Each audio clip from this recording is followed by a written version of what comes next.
Welcome to episode 13 of Ask the Fascia Masters. Firstly, I am so grateful to engage with you and to be responsive to your questions. In this episode, we're going to be covering some topics such as cholesterol, mouth taping, hair growth, and lots more. So dive in. If we haven't responded to a question in this episode, please let us know in the comment section below so that we can endeavor to do that in the next one.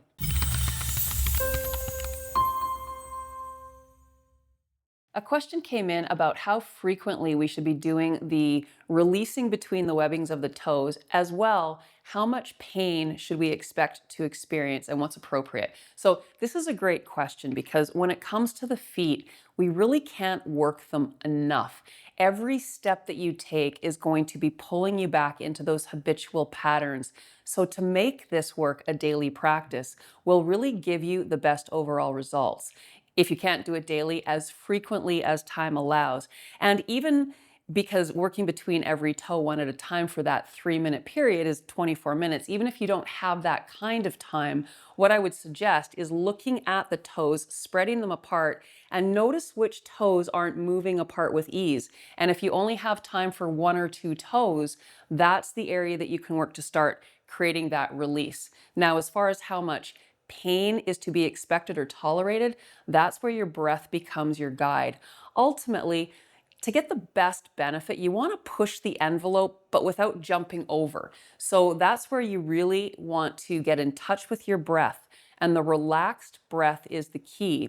If you are working and you feel the breath is stressed, that's your body letting you know that you're putting too much pressure in there and your nervous system is becoming activated in a negative way. So having that relaxed, calm breath is the best way to navigate how much pain is appropriate for you. A question came in about migraines and what is the best approach for this? Now, this is one of those questions where we really have to look at what's happening in the entire body. Because the head is the apex of your whole structure, we are patterned from the feet, from the hands, and everything in between. So ultimately what's happening with the migraine is when our head gets pulled forward, now we're blocking lymphatic flow, so we become congested and clogged, as well as impacting the amount of blood and oxygen that can get sent to the brain, which creates pain. So really what we want to do is open the entire body so we have optimal flow. So everything from the work between the toes in the feet, between the fingers in the hands, and everything in between.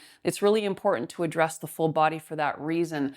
One position in particular, though, that you can do on both sides, even with a rolled up towel that will be helpful, is that upper side rib position. Because when we end up falling forward and down, when that rib cage collapses into the core, the shoulder blades migrate and they create a holding pattern right through here, causing the shoulder blade to adhere to the ribs. So working in this space for 3 minutes on each side allows those shoulder blades to track back more easily, improving that flow. So if that's all the time you have, give that a try. And really, it's important to focus on exhaling for a count of 6, inhaling for 4, in and out through the nose so that you can turn on the parasympathetic nervous system and bring your body into that healing mode. I had a great question about if block therapy benefits people with cholesterol. So here's the thing about cholesterol. Essentially, when we have high cholesterol, what's happening is we're getting these fat molecules sticking to the insides of the blood vessels. And they get that way because the temperature in our body is colder than it should be. When we turn on the body's furnace, turning on that diaphragm muscle, we start heating the body and we start to melt those fats. That is the best way to start approaching your issue with cholesterol. If you're taking any kind of statin drugs for it, I wouldn't recommend going off a drug, but I would recommend being conscious of the fact that you're taking it for this reason. And as you start approaching your body with this method and heating your body more, you might need to take down the amount and eventually, potentially, get off the statin drugs if that's the case. So be thoughtful about whenever you're starting a practice, consult your doctor if you are on any medications, and then stay in touch with that doctor because those numbers are probably going to change as you start doing this work. A question came in about how long can you take before you return to block therapy after injury. Here's where there's so many specifics involved. What kind of an injury are we talking about? If you have, for example, a first-degree ankle sprain, you can work with block therapy immediately to start making positive impact. In fact, really with any injury, you can start working with block therapy because we can address the injury from a distance. So for example, if you broke your ankle, working through the core and the rib cage to optimize proper diaphragmatic breathing is going to turn on your body's internal healing system, so to best optimize whatever else it is that you're doing. So in that sense, you can start blocking right away. But again, when it comes to any kind of acute injury, we really have to look at what we're talking about before I can get into specifics. But at the end of the day, the goal is to support the inflammatory process, because when the body is being directed to an area of need, if we ice that area, then we're not allowing the body's healing response to benefit you properly. So we want to be adding energy into the equation. But if you have a significant injury, first of all, seek whatever medical attention is necessary, but then reach out to the community so we can give you the guidance based on what we're dealing with in that moment. Someone asked if it was safe to block on screws or plates, and how does that affect the fascia? So that's a great question. And this is really where the answer, your breath is your guide, comes into play. Because if you had screws or plates put in 3 or 4 decades ago, what is ultimately going to be happening is there's going to be a whole bunch of adhesions moving around them, essentially to protect your body. But this adds more and more of that postural collapse. So we can block directly on the area, providing it feels appropriate for you with your breath. So again, there's so many variables when we're talking about this. Is it something that's newer? Is it something that's been in your body for a really long time? This is where I really would prompt you to reach out to the Facebook community, Block Therapy community, ask the question in the forum so you can also give a little bit more information about what you're referring to so we can be more thoughtful with our response. Someone asked if block therapy can stimulate hair growth, and absolutely it can improve the follicles and the support of the blood and oxygen flow to the follicles. Let's just talk about, for example, if you start noticing a receding hairline through here. So what is happening as we start tipping off balance over time? If this is my skull and this is my scalp and I'm pulling forward, the scalp will migrate in the opposite direction to how the skull is getting drawn down. That's going to start to strangle those hair follicles, so we don't have that nourishment. And as we start decreasing in size, then the hairs are going to get thinner and eventually fall out. So by bringing posture understanding back in, as well as supporting blood flow and detoxification, which was what this process is really all about, you can definitely improve hair health and hair growth. Someone asked if there's a specific cardio exercise to support blocking. So I would say that walking and blocking are going to be beautifully tied together. Also rebounding. Now, as far as anything else goes, that's a whole different conversation, because I used to jog.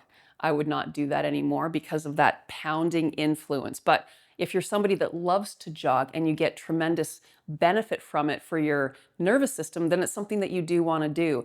Any sport that is rotational, you might love it, but there's going to be a consequence from a fascia perspective in the patterning that will add up over time. So again, if you love the sport, we don't want you stopping doing something, but it's understanding how that activity long term will impact your overall alignment and then depict how you age. So walking is really, in my view, the best complement, because we can be very conscious walkers if we choose to be, and we can also walk at a pretty good clip so that we can really get that heart rate going.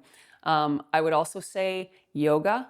I mean, when you're doing yoga or Pilates, you're definitely working your cardiovascular system. And I really do like this paired with block therapy, because it's about lengthening and strengthening the muscles, as well as about really focusing on alignment, even Tai Chi. So those are things that I would say I would choose to pair. And again, if you're doing other things because you love it, just be conscious of what that patterning is doing. And then block therapy is here to bring your body back into balance. Someone asked if there are blocking positions that would benefit having a chest cold, and the sternum position would be fantastic for this. When you have a chest cold and you're getting thick and heavy in the lungs, there's a lot of contraction going on. And what we ultimately want to do is we want to support the movement of whatever it is out of the body. So whether you're sneezing, coughing, all of those things, that congestion that gets built up in there, when we block the sternum and we create energy in this space, that will be really supportive. Now, when you do that, what you may notice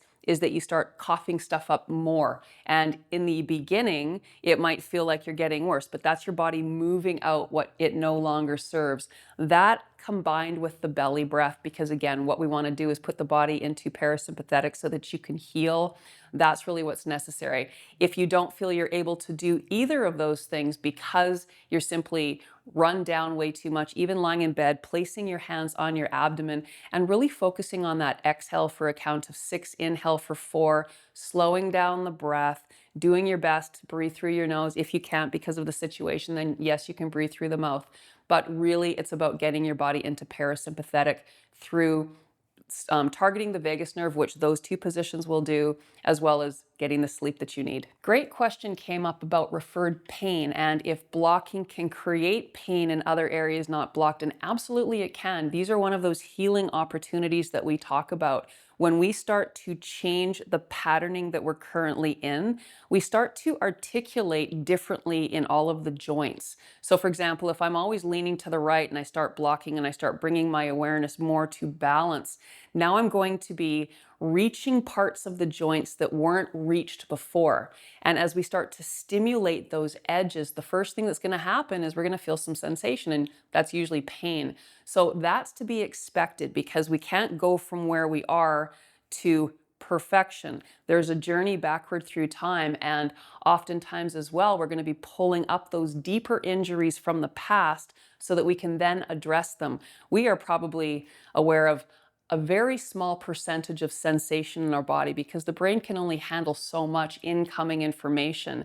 So as we go through the layers, things are going to change, but that's a great sign that you're making progress. Someone asked if blocking the ribs can increase phlegm production, and absolutely. And you know what? That's a really good sign if this is happening because we have so much stagnancy at the base of the lungs. Because of gravity, we're pulling the toxins to the base because we're not proper diaphragmatic breathers from the get-go. As we start working through this system, you are going to start pulling those toxins up and out. So having stuff coming out is a great sign because you're cleaning out the closet, creating space for health. Someone asked what to do if they have a dislocated shoulder. So here again is one of those questions where I feel that answering just in this moment isn't going to really guide you well. I would recommend going into our block therapy community on Facebook so you can ask that question, and then it can become more of a dialogue between the people that are in the community as well as the moderators so that we can be thoughtful in our responses for you. Because when did the injury happen? How did it happen? You know, what's all involved? Is there other areas of pain? Like there's a lot to that. So for me to just simply respond with that one question without having more information, I don't feel I can do the best job. So do please reach out to block therapy community so we can support you as best as we can. Someone asked about mouth taping when sleeping, and is it something that we should be doing? I highly encourage you to read The Breath book by James Nestor. He talks about that and that they did that. And I have no issue with people doing that because ultimately, if you get into that practice, eventually likely you won't need to tape your mouth to have your mouth stay closed when you're sleeping. So that can be a bit of a journey, and mouth taping can be a benefit in the beginning, but ultimately you want to get to the point where your mouth is just in that nice relaxed space while you're breathing through your nose when you're sleeping. A great question came in about blocking at various times throughout the day compared to all at once. And I actually just wrote a blog called Consistency is Key. And I would always say, rather than doing a 90-minute class once a week, it's more effective to do 15 minutes every day.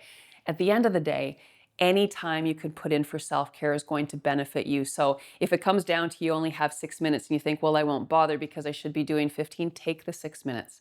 Absolutely give yourself that time to sink in, to become connected inside your body, because that will help your nervous system calm down. And if all you get through is the breath work, you're going to be benefiting you absolutely. So you can certainly do that. And if you have the opportunity to do a longer class, go for it because you're going to feel great doing that as well. Thank you so much for taking the time to listen to episode 13 of Ask the Fascia Masters. Once again, I appreciate you so much for engaging in this modality with me. I continue to learn more from you, and that always impacts how we approach this work in general for the world. So keep going, ask the questions, and I will do my best to get to as many as I possibly can.